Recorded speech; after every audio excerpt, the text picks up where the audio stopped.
Hi everyone, it's Belle and welcome back to Count the Bells. So I'm back in my car again because where else do I have to film? And I got 10 minutes to do this video, which it won't be 10 minutes, but here we go. These are 3 things that I struggle with personally when it comes to budgeting, and I figure other people with ADHD will also struggle with. So we might as well come out and talk about it because I may have a few solutions that will help, or at least have helped me in the process of becoming better with my financial health. Number 1 is the whole shiny object syndrome. There are a lot of different ways of calling this, but it's basically if you do a simple Google search for budgeting apps or budgeting methods, you'll get a lot of different things. And now I want to do all the things and see which one is the best, but you don't have to do all the things and see which one is the best. You have to do the one that works for you, because what works for you works.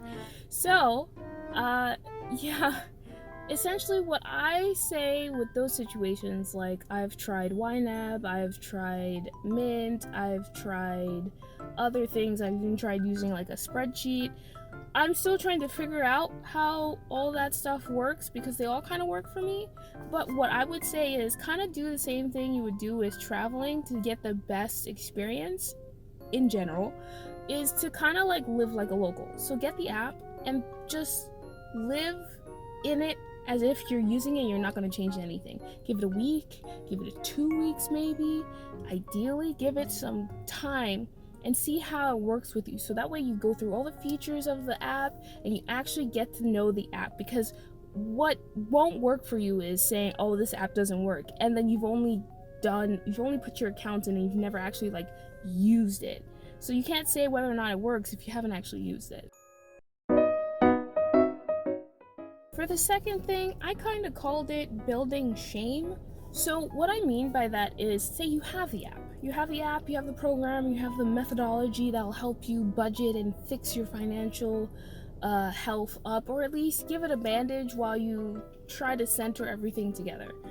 But while you do that, you have it all laid out, and then you just never actually use it. And then when you don't use it, you're just spending your money because you're getting paid and whatnot, or you're getting your money's been given to you. Well, if you don't check how you're doing with your goals and whatnot, how are you supposed to know whether or not this app is working for you, and how are you supposed to know whether or not this system is working well? Well, I mean, eventually gets to the point that you just don't even want to check the program anymore, because it's just like, oh my god, all the bills that I've done and all that stuff. And see, now, here's the thing. You have 2 choices. You either don't check it and hope for the best, or you do check it and you actually see where you are. I was kind of like this with my student loans, and my student loans, they just crossed the threshold of $29,000, which is like, yay. But think about this. If I never checked it, I never would have known I was like out $30K.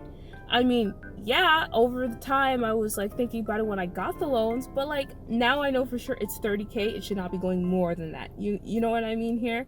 So do yourself a favor, and if you don't want to at least check all the time, give yourself 1 day of the month that you check on your progress for your goals, you check on your bills and like what has been paid, organize all that stuff. So someone from, her name is Tori something, oh my gosh, the name escapes me, but her podcast, her blog is called Her First 100K. She saved about 100K at the age of 25, I believe. But what she calls that is a money date. What you want to do is have a money date for yourself. And she means like a full-on date. Like you pull out the wine if you're into wine, you kick your feet out, like kind of like Netflix and chill, but like with your money and your bills. Like make it comfortable for yourself. Make it a time that you won't look at it like, ugh. Like if you're there looking at your overdue bills, at least you're doing it and you're comfortable, not like sitting in a bare, hardwood table and it's cold, the AC's on too much. Like, no, make yourself comfortable so you can receive the impact a little bit better. So give yourself a money date, essentially. And by doing that money date, it lessens the whole apprehension of wanting to see your progress and where you are. So that way, you stop making the money mostly like an emotional thing, and it lessens that impact on yourself, that pain or that guilt you feel usually. And it becomes just a natural thing that you do all the time. Because once you do that, the emotions stop kind of like driving what you do with your money sometimes, and it'll eventually go to the way your goals want to be, which, I mean, saving up for something is pretty hard, because it's just like, you're not going to use that money now, you're going to use it later, and time horizon for people with ADHD is not the best. Like, for me, planning a month ahead is like hard. It's hard. Like, I can't think that far half the time. So to think that I'm going to plan for a vacation a year later, like saving that money, I don't know where that money, I could spend that 200 now. That kind of stuff, if you take away that emotional impact by getting used to dealing with your money there and then it makes that kind of stuff easier. Also, automating makes life easier. Okay, last one is doing too much. I kind of tie this one into hyperfocusing. So I don't think that's how you say that. Okay, say you're still on the first step, looking at all the apps and whatnot, and you find the app that you really like, and you're using it, you're using all the features and everything. However, it doesn't work for you. But you're like, this works, so many other people have said it works, so I'm just gonna keep going on to it and stuff. I can figure this out. You start researching all the hacks for the app, or all the different ways to do the system. Let's go with envelope budgeting system, trying to figure out all the different ways you can do that, all the special ways, all the different ways you can make your envelopes and systems. And I don't really know much about that. My mom does envelope budgeting, but like there may be like different ways to do it.